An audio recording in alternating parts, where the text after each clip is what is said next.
It's time for Cutting Edge Consciousness with Freeman Michaels and Barnet Bain. Thought-provoking discussions and bold ideas from the edge of possibility. And welcome to Cutting Edge Consciousness. Freeman Michaels here. With Barnet Bain. Good moment. Good moment. Good moment, Freeman Michaels. Good moment, Spence. It's not for Spence. Spence is having a bad moment. Very bad moment. You know, we can't goof off, though. We've been getting a tongue lashing that people tune in Somebody for lashed us? a couple times recently. They want, we've got very important, very serious guests. Were those earnest people that called us? Very earnest that we should be more reverent. We should. All right. You should. I wore a jacket today. That's right. You wore the magic pin? I did. Oh, that's fantastic. For those of you watching the show on YouTube, you can see that Barnet has his magic pen. It was given to me by a friend of mine who designed it with an attunement to principles of geomancy and things, and it is remarkable the attention that it gets. I love the fact that he has, I don't know how many of them he got made, but he very carefully selects who he pins, as it were, and chooses in his sort of, I don't know if you want to call it inner circle, but he chooses these people, you're one of them, very carefully, and I think that's a really cool Well, cool I'm thing. very, very honored to have been gifted in this way. Yeah. Very honored, and it is very beautiful. So I'm very grateful for it. It speaks to choosing, honoring, and nurturing friendship. Oh, yes, it does. You're absolutely right. You're absolutely right. There's I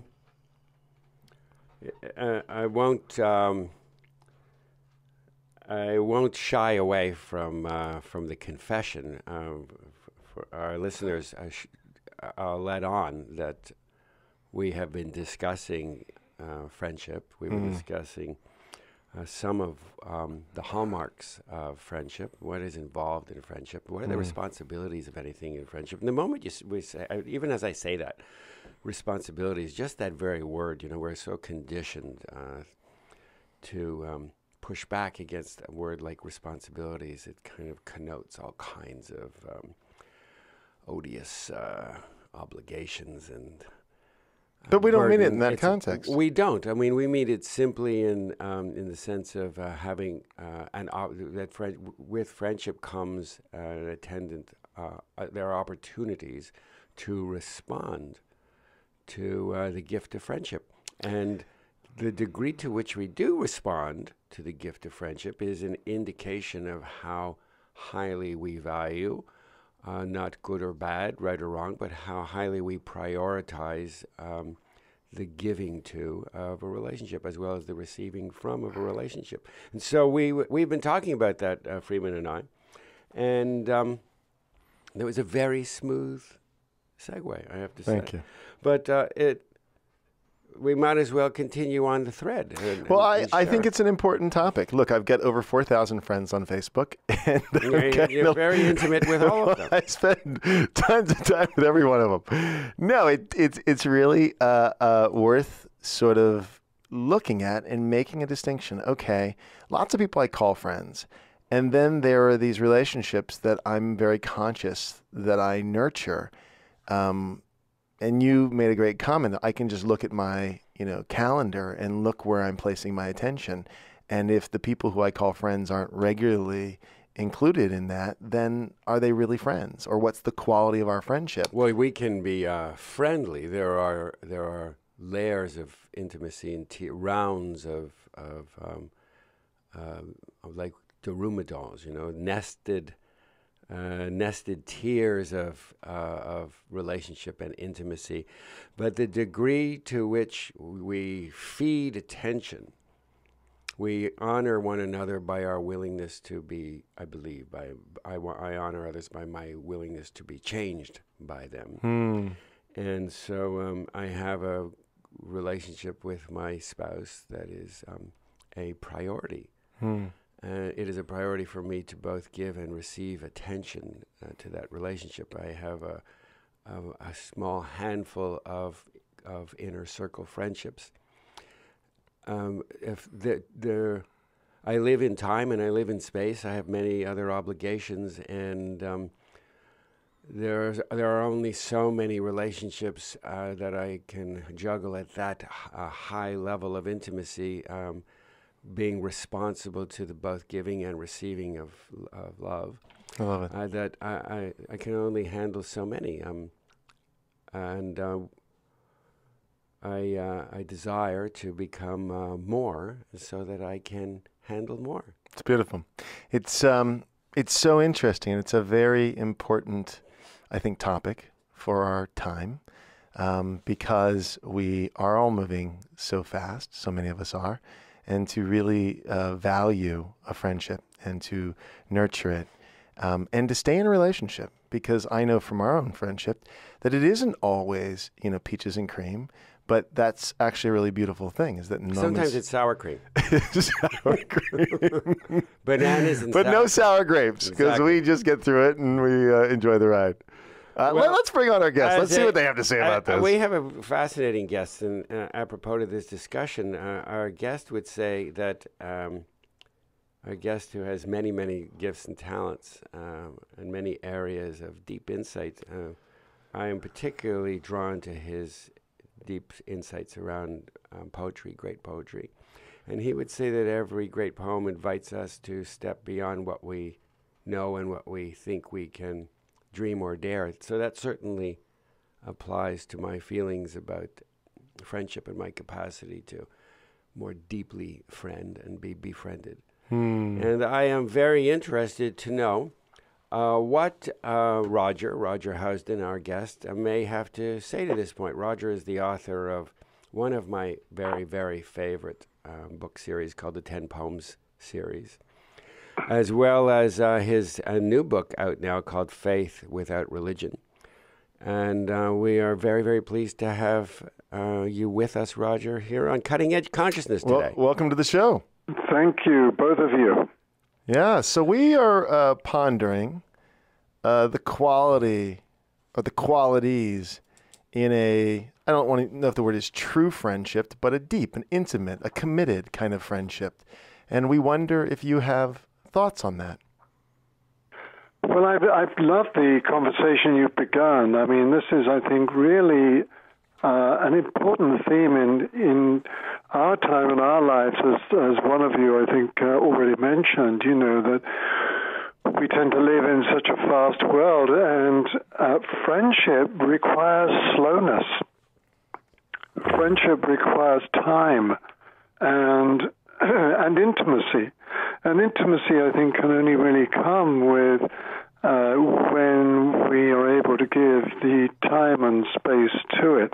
And there's something else, too, I was thinking as you were speaking, that there's also a friendship with oneself, a kind of intimacy, I think, that is important to nurture and foster with oneself, coming close to oneself. And I think the closer we are to ourselves, the closer we can be to other people. And, again, as you've several times mentioned, rushing and moving from here to there and schedules and all of that. And that can very easily take us away from ourselves.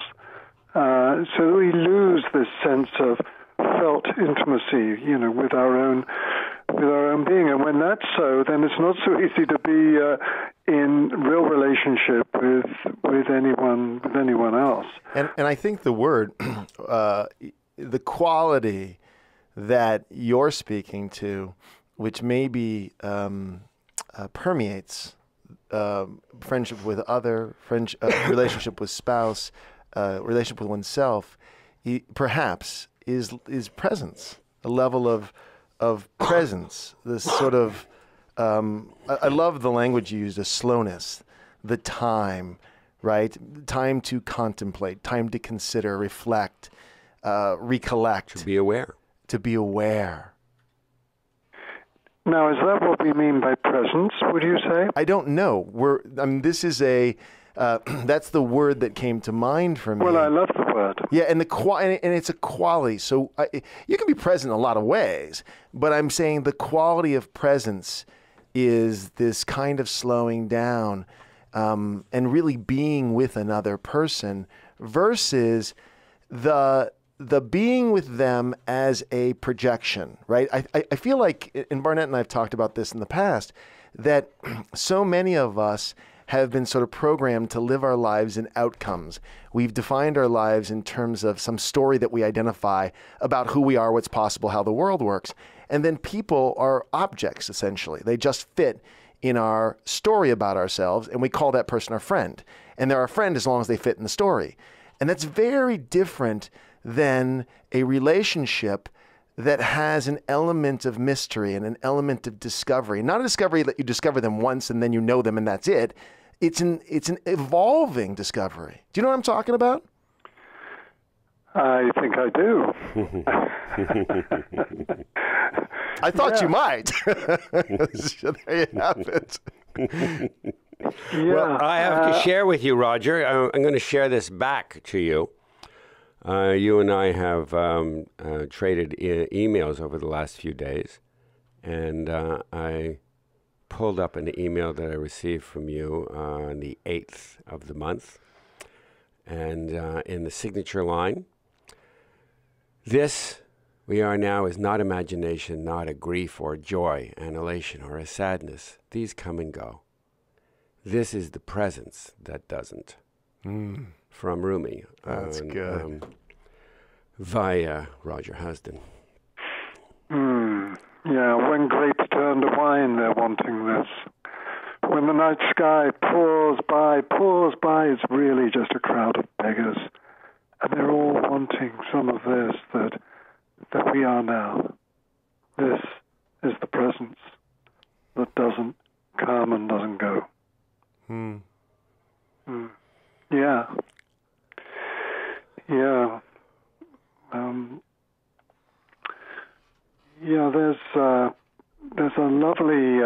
There's a wonderful poem by Derek Walcott called Love After Love, which you probably know, which speaks to this quality of presence with oneself.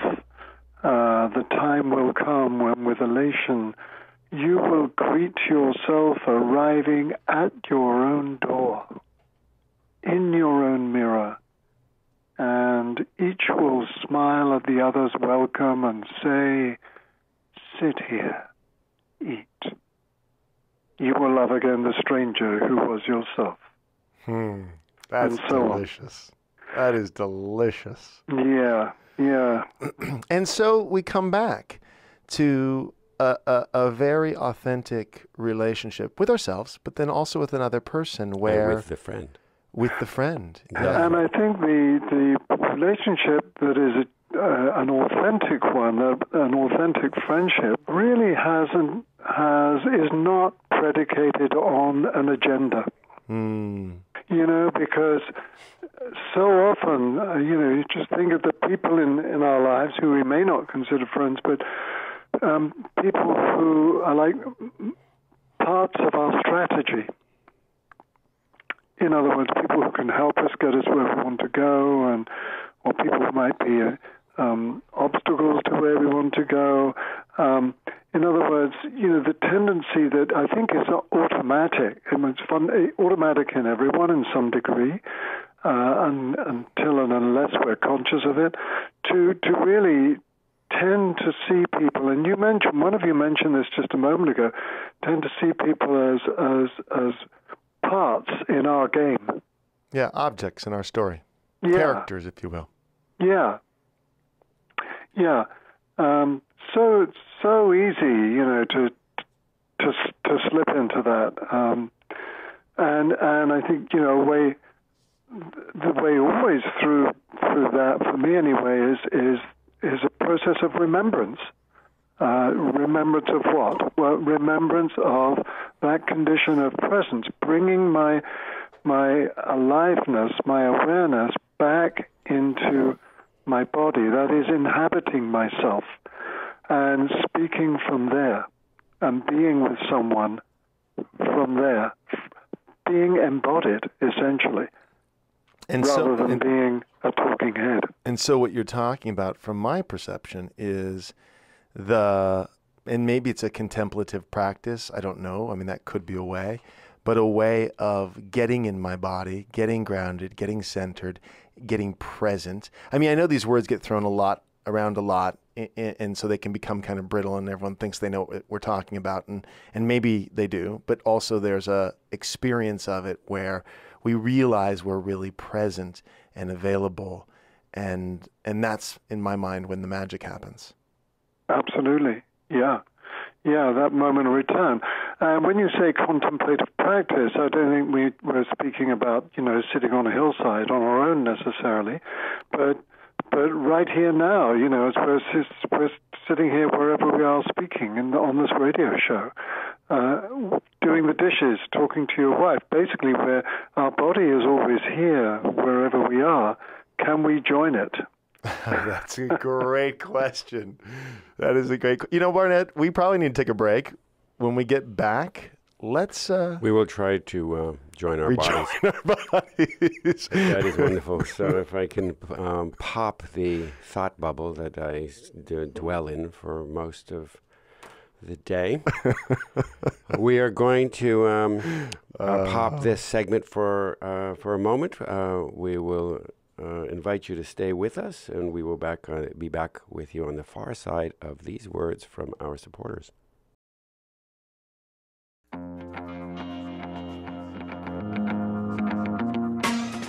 Welcome back to Cutting Edge Consciousness, thought-provoking discussions and bold ideas from the edge of possibility. That's right. Welcome back indeed. You're still here, as are we. We're more here. We're more here, yes. I am. Let me just sense my body a little bit and breathe a little aliveness into it.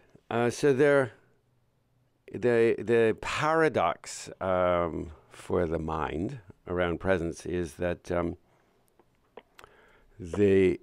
with presence comes the awareness of the passing of things.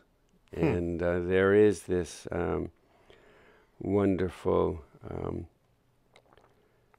these wonderful words from Rilke that, Roger, that you cite in 10 Poems to Change Your Life Again and Again.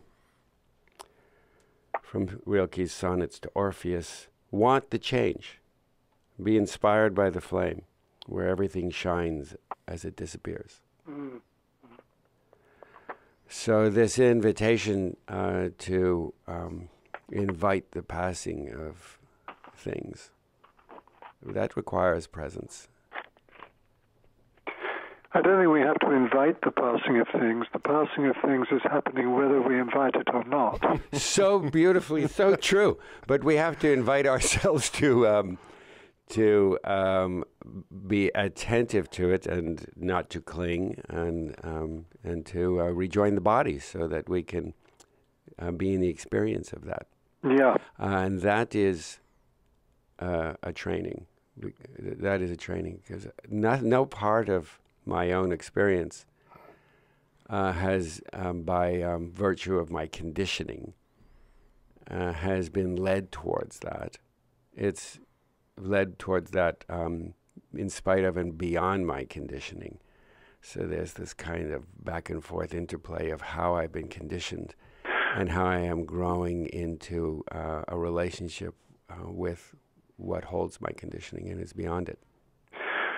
Well, I think that as we allow ourselves to become present, that is, really bring our attention to where we are, that is our embodied self, as we become present in that way, not as a concept, but as a felt experience, our conditioning falls away. Mm-hmm. Right. Our conditioning is no longer there in the present. Our conditioning is only in the past or in the future. Mm-hmm. Mm-hmm. That's fantastic. That's a great distinction. Well, I'm so in the present, I don't even know what you said. Barnett, you're so distracted by your microphone. This is actually a really important point, Mm-hmm. is tracking the distraction patterns. Mm-hmm. The interruptions. We were even during the break, we came back saying that we were more in our bodies, but part of the franticness in the studio and the getting in here in the morning, and there was this sort of buzz. Everyone, remember your time cards. Remember your time cards. when we talk about remember, oftentimes that's what we're talking about. We're talking about trying to hold all this craziness in our heads versus this remember, this putting back together of who we really are, where all those distractions kind of melt away. Yeah. I mean, that's what I don't do yoga personally, but that's what the word yoga means, of course, is a rejoining or a remembering. And the word remember is fundamental in every tradition there is. And of course, remembering refers to also the body. That is, the members of our body, bringing back the members of our body into one whole piece. We generally, however, we are trained by our culture and our upbringing to associate remembering with clinging to moments of the past, past memories like beads on a string, and perish the thought that we should ever lose one of them because we may need them for manipulative purposes or not necessarily organizing purposes, because everything's organizing back to that story, right? Or controlling. We need them in order to assert control over what is a life. In order to outthink life, we need them. Yeah. Where are you going with that? We were hoping you knew. I'm not going anywhere with it. We're showing the moment because you're presently remembering, and yes, yeah, I am I generally always, as I am speaking to others, I'm very well aware that there is power in the speaking, and I am remembering. I'm very attuned to my own process. And realize this is how I function when I talk about remembering. I have a choice. I can either default back to adding up the beads on my string, or I can remember the necklace as a whole.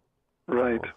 And marvel at the unfolding. I mean, part of what we do on this show very consciously is not know. Right? We don't plan the show. We don't script the show. We oftentimes remind ourselves not to talk about the stuff we've already talked about. You know, I mean, it's fine if it comes up organically, but not to aim the show. Indicating is the word we often use, an acting term, where the actor is playing the outcome or the result versus being in the moment. Love it. Love it. You know, I mean, in other words, you're trusting the mystery. We're committed to the mystery. I don't know if we always trust it. I mean, oftentimes we find ourselves, as Barnett likes to say, tracking back to the reservation or tracking back to the story because we get panicked, like this is too weird or there's a gap. It's radio. We got to keep talking. Silence on radio. You're right. Silence on radio it invites input from upstairs. That's right. Yeah, no, I wonder what it would be like. Have you tried that? You know, in your radio show, you know, to sit there and say, okay, everybody, we're just going to have that was the last radio show we had. That was the last station we were on. We're not breaking. This is a 15-minute continuous silence, and we're here. Yeah. Yeah. I dare you. Yeah, our last bosses love that. We'll be doing the ice bucket challenge before we do that challenge. So if you're daring us, not the one we're going to take. No, I'm kidding. It speaks to semaphore on the radio is not so effective. It speaks to slowing down and willing to risk the next moment. I guess this faith, this trust that the next moment will arise, and it's worth it to let it arise versus direct or over-direct it. I want to say to this point that you bring up, only half tongue-in-cheek. I was with some very dear friends over the last couple of days, and we do have a remarkable relationship with several couples.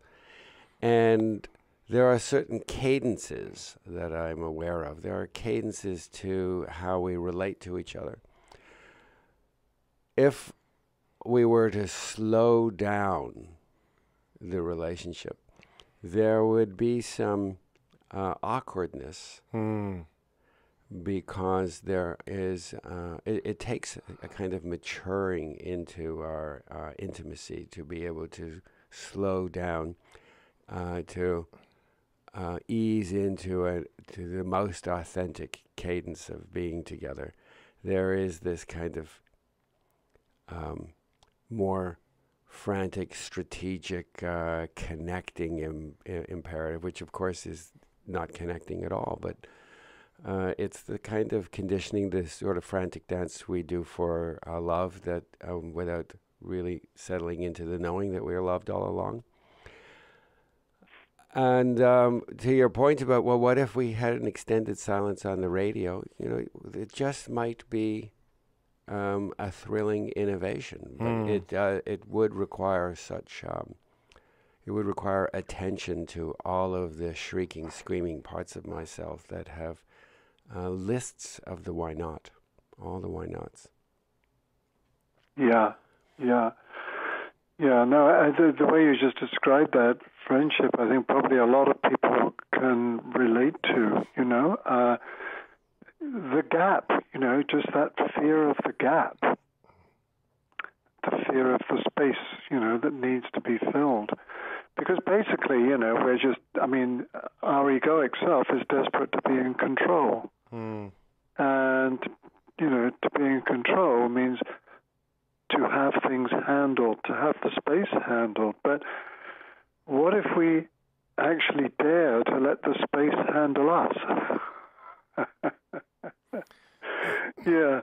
You know, I mean, because the truth is, look, you know, the truth is we're completely out of control in terms of the truth of our lives and where we're going. We have no idea, neither you nor I nor anyone listening to this, you know, where our lives is going to take us 5 minutes from now, let alone tomorrow or next week. And I think the maturing is moving from being terrified of that to being maybe slightly more comfortable and ultimately perhaps embracing it.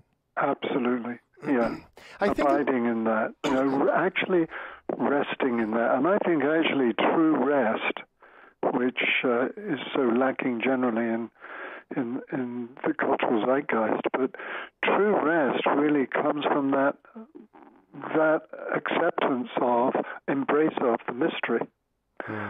Yeah, I mean, mystery is, you know, I'd rather say the unknowing, really. Though it's interesting because as it plays out, it is so familiar. I'm thinking specifically because you're a poet, and I've tried my hand at poetry. I'm a fan of art in any capacity, so it doesn't really matter what domain and so in my mind, there's something about writing, specifically poetry, where it's almost like you're waiting for the words. You know, similar to what we're talking about here. There's enough space versus rushing the words. You know, in any kind of art, there's this element of discovery, of finding that you can't possibly know going into it, right? If you're playing the outcome, what Barnett and I were talking about indicating, you're dead. You have to really allow for something organic to come through, to come up, to come out. And yet what's fascinating about that is once it comes up, it's so familiar. It's like, oh yeah, I know this. You know, I just didn't know it till it arose. Yeah, absolutely. Absolutely. You know, being willing to... Actually, you know, I'm reminded that wonderful line by the writer, Gabriel Garcia Marquez, you know, when he said this about his wife. He said, I know her so well that she's completely and utterly unknown to me. Wow. I know her so well that she's completely and utterly unknown to me. That absolutely resonates. It's so true. There's a dance that happens around relationship, whether it's with a spouse or Freeman, as you say, with a creative, an artful process, anything that's done with attention and love, intention, attention is artful. But there is a dance of doing and being. So there is an intention. You have to have a sense of yourself in relationship to an exploration and a skill set that has been developed through practice, through practices, however you understand practices. And simultaneously, there is with that cha-cha-cha of doing, there is the corresponding cha-cha-cha of being in the relationship with absolute mystery, and then something emerges in the space between the doing and the being, and between the thinking and the feeling. There's something that emerges there, and that is a relationship that requires absolute presence, because if you're obsessing or thinking or should have, could have, would have, or measuring or watching yourself, observing yourself and measuring yourself, it takes you absolutely out of the moment, out of the relationship. Yeah. Yeah, out of the game, you know. I mean, I'm just out of the flow. When you were saying that or speaking just then, I had this image of Roger Federer playing tennis. I mean, you know, he has the skill set, perhaps as well as anyone ever has. But it's not just the skill set. I mean, when you watch him at times, it's as if the tennis is playing him. Really, he's just flying along on this curve of a current of activity, you know, and he's completely present in it. You know, he's not thinking, what is the shot I'm going to play next, you know. There's something, you know, about that, whether it's sport or art or any activity, you know, which really requires deep attention, then we disappear. I love the idea, the idea of letting the tennis play you. I love that. It's sing to me, O muses, and through me tell the story. That's delicious too. I missed that, actually. What did you say then? Homer, sing to me, O muses, and through me tell the story. Lovely, yeah. That I become an instrument of something that wants to be expressed through me. It's both and. Tell me about what that... Well, you know, there's a tendency sometimes to self-abandon, you know. It's by thy will be done. It's my will and thy will. It's between that. There's a dynamic tension between that. It's a paradox that is in itself mysterious. And that's the dance. And it requires a complete... It is a devotion and a capitulation to a presence. And in that moment, you know, people talk about their passions, and my passion is guitar, or my passion is gardening.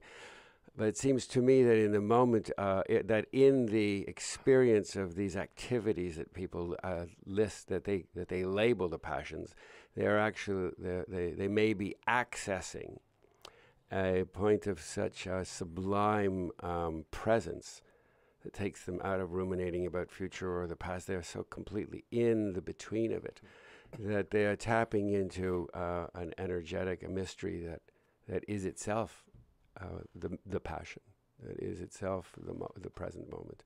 I don't know, because I'm not...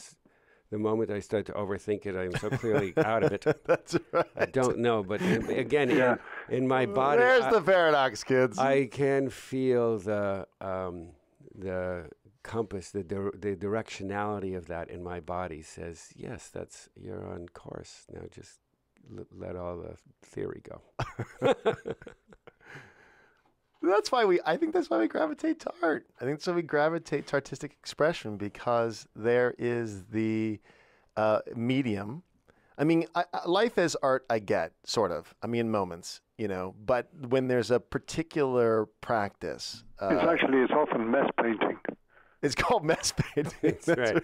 That's right. It's mud wrestling as high art form. But then you get up and you go, wow, that was kind of cool. I mean, I call them top of the mountain moments. And there are these points where I get to the top of the mountain, often in nature, often on a hike, where I go, oh, You know, and it's almost like I'm looking back at the valley of my life, all these little ups and downs and peaks and valleys, and you know, at the time, all these catastrophes that turned out to be kind of brilliant. You know, because I don't know, that's how I'm choosing to interpret it.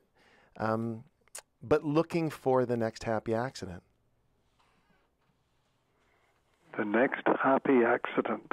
The next moment where here's a lovely happy accident. Tell me. It's a real pleasure to have. I so rarely have this on this program that I actually bring in a book by some of our guests in front of me. But what cracks open here is, again, from the book 10 Poems to Change Your Life Again and Again by our guest Roger Housden. You mentioned a headstone on a Long Island graveyard, the one where Jackson Pollock is buried. Oh, yeah. That says it all. Artists and poets are the raw nerve ends of humanity. By themselves, they can do little to save humanity. Without them, there would be little worth saving. Yeah. Yeah. That does say it. So we've said it. We've come to the end of this segment. I'm really thrilled just that you played with us. You know, it's a great guest who is willing to take whatever the conversation is and roll with it. And so I just want to thank you for coming on and talking relationship and relationship with ourselves, relationship with others, and whatever else we talked about today. Thanks so much. I really appreciated it. I loved it. You know, this is my kind of thing. Dancing in the unknown. Truly. Well, then there will be more. Yes. Consider yourself invited. Expect to hear from us again. Yeah, especially if you're in and LA. again. If you're in LA, we'd love to have you in studio because that's another whole quality of experience that we tend to enjoy. Okay. And we'll try a few moments of silence. I don't know if we'll go 15 minutes, but we'll muster up the courage to play with it. Let's see if we can pull off 15 seconds. That's right. So we are going to step away for, again, some words from our sponsors. But before we do, we need to get we want info. Absolutely. We want to share with you, our devoted, we hope, listeners. We want to share with you where you can find out more about the writings and the work of our guest, Roger Housden. So, Roger, where can our folks turn to? You can go to my website, which is rogerhousden.com. And if you want to sign up to my mailing list there's a place on the homepage you can do that, and you'll get a free poem every week. Not my poems, but a poem with a commentary by me every week, and news on what I'm doing, the workshops I'm running, and the books I'm doing, and so on and so forth. So rogerhousden.com. That's a tremendous offer. So we encourage you all. And that's ROGERHOUSD for David, EN.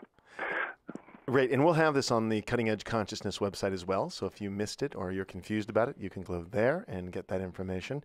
And Roger, we look forward to having you back, hopefully next time when you're in the Southern California area. But either way, we hope to do it again. Thanks so much, both of you. And for those of you listening, we invite you to stay tuned because we'll be right back after these messages here on Cutting Edge Consciousness.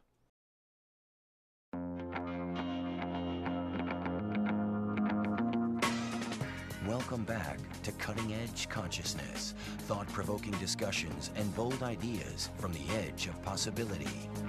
And welcome back to Cutting Edge Consciousness. Freeman Michaels here with Barnet Bain, talking about relationship. Relationship. Well, we began by talking about friendship. Yes. And right. Roger came on and he recalibrated that conversation towards friending self. Yes. Becoming intimate with the self and develop. You have to become aware of the self. Early on in the history of this program, we spent quite a number of broadcasts talking about the bus. We talked about the selves, which was my dearly departed friend Robin Williams sometimes referred to himself as a Shriners Convention. which made me laugh. You were never just with one guy. You had a guy, like a whole Shriners Well, convention. that guy really had a bunch of folks on the bus. Shriners convention, so God bless him. It was so funny, but we all are a Shriners convention. We all have this, as Whitman said, I contain multitudes. We all have all these versions of self, and to learn to recognize them and acknowledge them and appreciate them and give space to them in their own arrested development or in their grand development, to be in relationship with them, that's a real skill set that requires a real maturity to be in relationship to them, but not to give away power to them.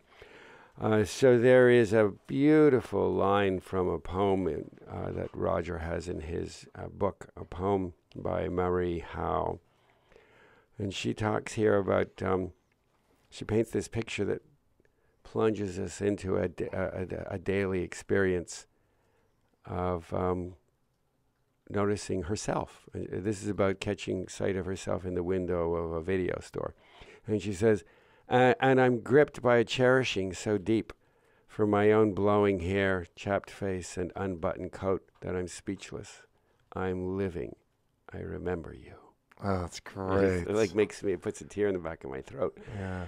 Because it is so evocative and resonant, and we can all relate to it. And that's the power of art. That's the power of poetry. You know, the beauty of what you're talking about, this relationship with selves, when I think of that, my initial sort of orientation was to try to manage the selves.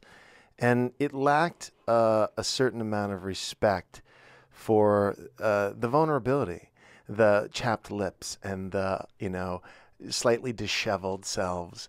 And those are the parts that, when I can love them and embrace them, that I think give me depth and dimension. Either way, I'm going to embrace them. But I always thought that if I showed those selves versus the self I want to project, the personality, right? The self I'm identified with to put out in the world so that people like me or at least don't hit me, cool guy or something of that nature. But this vulnerable human self that I've come to really love, I'm enamored with my own sort of humanity and awkwardness sometimes. That's a different deal. Mm-hmm. Yeah. Mm-hmm. So it's not like I'm going to be in a relationship with these selves so I can manage them and only put my best foot forward.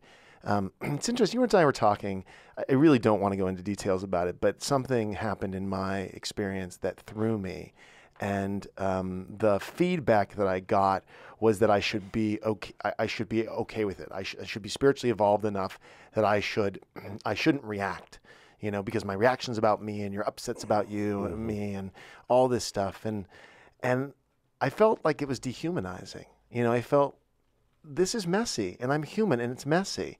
Mm-hmm. And I want people in my life, friends, who are okay with my messiness, Mm-hmm. I don't want to be... Are you okay with your messiness? Sometimes. I say that rhetorically, not as a challenge. Yeah, sometimes. I am not... it is fairly... I can reliably say that when I am either triggered about something in somebody else, it is always about some part of myself that I am not. As a parent, boy, this is really the classic. Totally. With things, behaviors, particularly.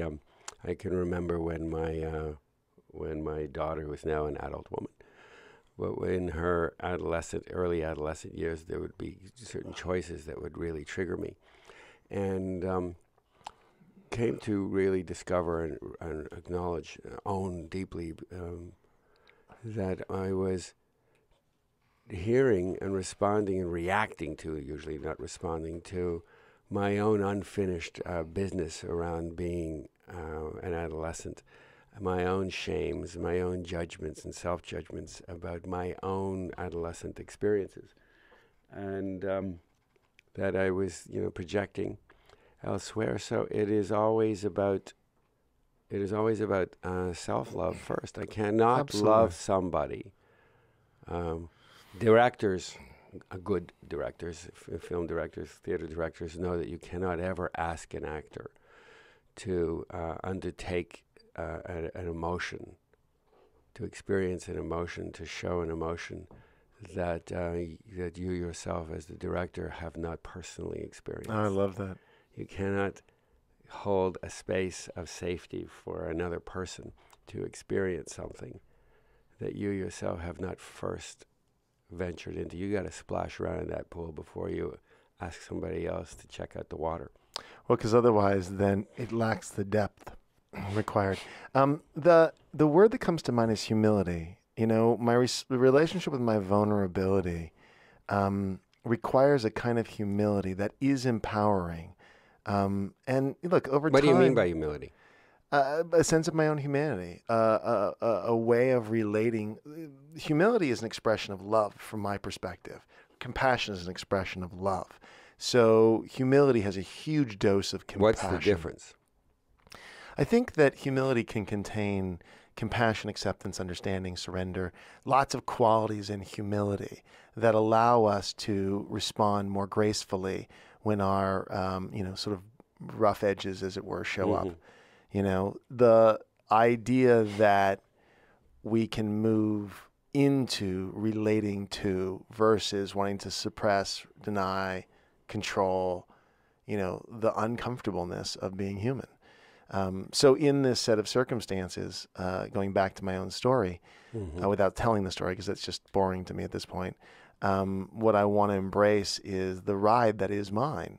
And look, in moments, I feel like I move through things really gracefully, much more than I ever did. And in other moments, it gets messy, and I have to be okay with that. I choose to be okay with that, because for me, that's the empowered response. I hold humility as a knowing, and sometimes I know it more certainly than other times, and sometimes I don't know it at all. But as a knowing that even though life has always been one particular way, even though I only have ever seen white swans, I may see a black swan in the very next moment. Yeah. Or even though this has always turned out great on the other side, in the very next moment it could all go south. And so for me, humility has to do with not taking things for granted, and being and coming at life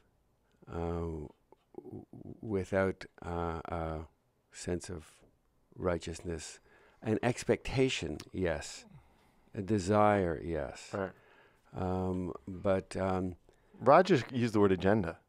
So it being strategic, right? Versus we talked about being intentional, having a sense of the quality of experience we're looking to create in our lives, but versus agenda. and holding it not too tightly. Right.